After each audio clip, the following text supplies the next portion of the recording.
हमारे सामने हिमाचल का उदाहरण है, कांग्रेस वादों से मुकरी है। तेलंगाना का उदाहरण है, कांग्रेस वादों से मुकरी है। कर्नाटक का उदाहरण है, कांग्रेस वादों से मुकरी है। ये अघाड़ी के वादों के विश्वसनीयता पाताल से नीचे गई है और युति के वादों पर पूरे देश की जनता को भरोसा है, भारत की जनता को भी भरोसा है। और इंतहा तो तब होती है कि जिस संविधान की प्रति को लेकर राहुल जी संसद में संसद सदस्य की शपथ लिए, जिस संविधान को लहराकर बाबा साहब आम्बेडकर के संकल्पों की याद दिलाई, जब किसी प्रेस के मित्र ने वो संविधान की प्रति को खोल कर देखा तो पूरा कोरा था, एक अक्षर भी नहीं लिखा। इससे बड़ा अपमान भारत के संविधान का भारत की 76 साल की आजादी में कभी नहीं हुआ। न केवल ये भारत के संविधान की अपमान है, भारत की संविधान सभा और बाबा साहेब आम्बेडकर का भी अपमान करने का काम एक कांग्रेस पार्टी ने किया है। और अभी अभी मैंने अखबारों में देखा, दस्तावेज भी देखा है, उलेमाओं की कॉन्फ्रेंस ने, उलेमाओं की एक संस्था ने मांग की कि माइनॉरिटी को आरक्षण दिया जाए और कांग्रेस के अध्यक्ष नाना पटोले जी ने इस मांग को स्वीकार करने का पत्र, एक्नॉलेजमेंट एक दिया है। मैं महाराष्ट्र की जनता को पूछना चाहता हूं, क्या कांग्रेस पार्टी के ये मंसूबे के साथ आप सहमत हैं क्या? एसटी, एससी, ओबीसी, दलितों का, आदिवासियों का और पिछड़ों का आरक्षण लेकर मुस्लिमों को देने के पक्ष में महाराष्ट्र की जनता है क्या? हमारा संविधान धर्म के आधार पर आरक्षण के पक्ष में नहीं। हमारे संविधान में किसी भी प्रकार का आरक्षण धर्म के आधार पर नहीं हो। और ये कांग्रेस ने सत्ता में आने से पहले ही वादा कर दिया है। मैं महाराष्ट्र की जनता को आगाह करना चाहता हूं कि आपको इस बात को संज्ञान में रखना चाहिए। मैं आज उद्धव ठाकरे को भी कुछ याद कराने आया हूं। उद्धव जी, आप कहां बैठिएगा इसका फैसला आपको ही करना है, हम नहीं कर सकते। आपको ही करना चाहिए, आपने ही करा है, मगर कहां बैठे हो वो जगह मैं जरूर याद कराना चाहता हूं। आप 370 हटाने के विरोध करने वालों के साथ बैठे हो, आप राम जन्मभूमि के निर्माण का विरोध करने वालों के साथ बैठे हो, आप सावरकर जी के लिए अपशब्द कहने वालों के साथ बैठे हो, आप संभाजी नगर नाम का विरोध करने वालों के साथ बैठे हो, सीएए और यूसीसी लाने का विरोध करने वालों के साथ बैठे हो, और आप वक्फ बोर्ड के अंदर आने वाले सुधारों के बिल का विरोध करने वालों के साथ बैठे हो। मित्रों, मैं आज इस प्रेस वार्ता के माध्यम से महाराष्ट्र की जनता को बताना चाहता हूं, मोदी जी वक्फ बोर्ड में सुधार का एक बिल लेकर संसद में आए हैं और अभी अभी जो वक्फ बोर्ड का कानून जो कांग्रेस के राज में 2013 में अमेंड हुआ, इसका परिणाम दिखे। कर्नाटक के गांव वक्फ के कानून के तहत वक्फ की संपत्ति घोषित कर दी। किसानों की भूमि, लोगों के घर, यहां तक कि मंदिर भी वक्फ की संपत्ति घोषित कर दिए गए। और उस कानून को उचित बदलाव के लिए जब हम लेकर आए हैं तो उसका भी ये अघाड़ी के लोग विरोध कर रहे हैं।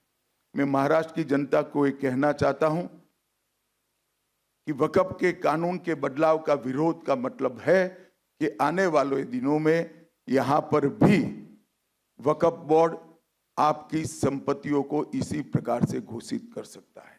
मित्रों, देवेंद्र जी ने संकल्प पत्र की प्रमुख बातें बताई हैं, परंतु मैं इतना बताना चाहता हूं कि डबल इंजन की सरकार ने करीब करीब 10 साल के अंदर महाराष्ट्र के विकास के लिए ढेर सारे काम किए हैं। आज मैं इस मंच से शरद पवार जी को पूछना चाहता हूं, 10 साल तक आप यूपीए की सरकार में मंत्री थे, 2004 से 14 महाराष्ट्र के विकास के लिए क्या किया? वो महाराष्ट्र की जनता को आपको बताना चाहिए। 10 साल में यूपीए की सरकार ने, एक प्रकार से अघाड़ी की सरकार ने महाराष्ट्र को सिर्फ 1,91,384 करोड़ रुपया, और नरेंद्र मोदी सरकार ने 14 से 24 तक 10,15,890 करोड़ रुपया दिया। एक और करीब 2 लाख करोड़ रुपया, और मोदी जी ने 10 लाख करोड़ रुपया दिया। मैं अघाड़ी के मित्रों को पूछना चाहता हूं, आपका हिसाब आप महाराष्ट्र की जनता के सामने रखेंगे क्या?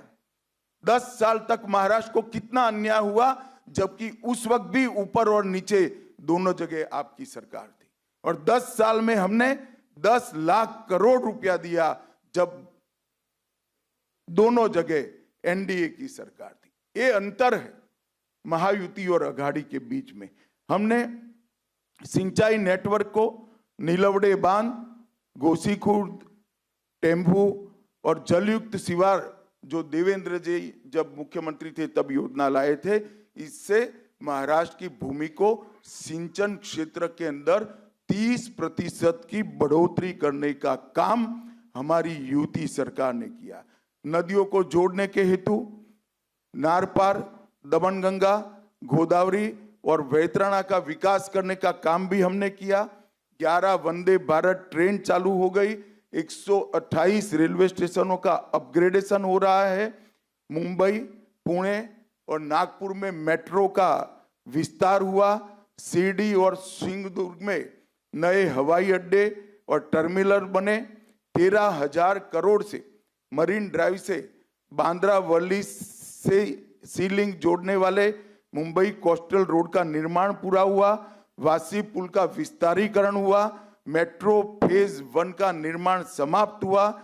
Atal Setu trans harbour link का निर्माण हुआ और 76,000 करोड़ से वाधवान बंदरगाह का निर्माण का सैद्धांतिक निर्णय दिया गया, जो एशिया का सबसे बड़ा बंदरगाह होगा और सबसे ज्यादा कंटेनर उतारने की और चढ़ाने की आवागमन की क्षमता इसकी होगी। और बैनगंगा नलगंगा इंटरलिंक परियोजना, घोसी खुर्द परियोजना जो लगभग 63 टीएमसी पानी को मोड़कर विदर्भ में नागपुर, वर्धा, अमरावती, यवतमाल, अकोला और बुलढाणा जिले के 3,71,000 हेक्टेयर भूमि को सिंचित करने का काम करेगी। इससे विदर्भ की प्यासी धरती को बहुत बड़ा फायदा होने वाला है और ये 85,000 करोड़ की योजना अगले 10 साल में हम इसको पूरी करेंगे। 2200 करोड़ से खड़कवासला बांध से फुरसुंगी तक 34 किलोमीटर सुरंग बनाकर हमने एक बड़ा साहस करने का निर्णय किया है। 24 में सोलापुर हवाई अड्डे का उद्घाटन हुआ। पुणे और कोल्हापुर में नए टर्मिनल बने और पालघर जिले में बहुउद्देशीय बंदरगाह बनाने का भी हमने निर्णय किया। 13,000 करोड़ के निवेश से 2800 मेगावाट की संयुक्त क्षमता वाले 2 पंप हाइड्रो स्टोरेज प्रोजेक्ट शुरू हमने किए और सिरवाटा पुणे 1800 मेगावाट और भीवपुरी रायगढ़ में 1000 मेगावाट की योजनाओं को भी हम लेकर आए। इसके अलावे आज एक प्रचार हो रहा है कि महाराष्ट्र में इन्वेस्टमेंट नहीं आ रहा है। मैं अघाड़ी के मित्रों को याद कराना चाहता हूं, जब अघाड़ी की सरकार कुछ समय के लिए चली तब महाराष्ट्र इन्वेस्टमेंट में फिसल रहा था। महाराष्ट्र एफडीआई इन्वेस्टमेंट में 4थे नंबर तक फिसल गया था। हमारी सरकार बनने के बाद, एकनाथ शिंदे जी और देवेंद्र जी और अजित दादा की सरकार बनने के बाद दोनों वर्ष में हाईएस्ट एफडीआई अगर कोई एक राज्य के अंदर आया है तो वो महाराष्ट्र में आया है। वो आपको याद होना चाहिए। शरद पवार जी जिस प्रकार के वादे करते हैं और जिस प्रकार के मुद्दे खड़े करते हैं, इसका सच्चाई से किलोमीटरों तक कोई संबंध नहीं होता। झूठे आरोप कर कर, एक विमर्श खड़ा कर कर, एक नकली जनादेश लेने का आपका जो आदत है वो इस बार सफल नहीं होने वाला है। इस बार महाराष्ट्र की जनता महायुति के पक्ष में खड़ी है।